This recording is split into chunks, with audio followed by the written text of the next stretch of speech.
হায় রে, কি কলিকাল যুগ আইলো রে ভাই।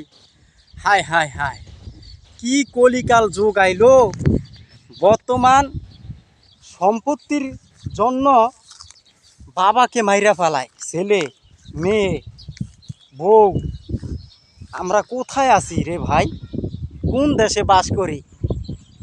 যে বাবা নিজে না খাইয়া না ফিন্দা সন্তানের লিগা জাগা জমিন করছে কষ্ট কইরা, আজকে সেই সন্তান জাগা জমিনের লিগা বাবাকে মাইরে ফেলায়।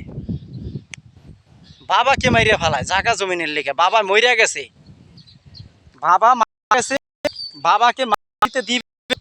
আগে জাগা জমিন ভাগ হবে, তারপরে বাবাকে মাটি দিবে। আমাদের দেশে এরকম আছে না? কিও ভাই, আছে না? তারা বলছে না বাবাকে মারবে দাফন করবে, সেইটা না। জাগা জমিন আগে ভাগ বাটোয়ারা করে, ভাগ বাটোয়ারা করে এরপরে বাবাকে যাইব মারি দিতে।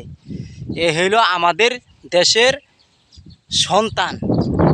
আমাদের দেশের সন্তান বাবার প্রতি খেয়াল নাই, জীবিত থাকতেও নাই, এবং কি মারাও গেছে। তার কবরের ভিতরে যে তার কবর যে একটু এইটারও কোনো খোঁজ খবর নাই। আসলে বাপে কত কষ্ট কইরা ছেলেকে মানুষ করছে, মেয়েকে মানুষ করছে। হ্যাঁ, আজকে সেই বাবা মারা গেছে। এখন বর্তমানে দেখছি কিছু কিছু বাবারা আছে, কিছু ঋণ করে থুয়ে যায় ছেলেদের উপরে,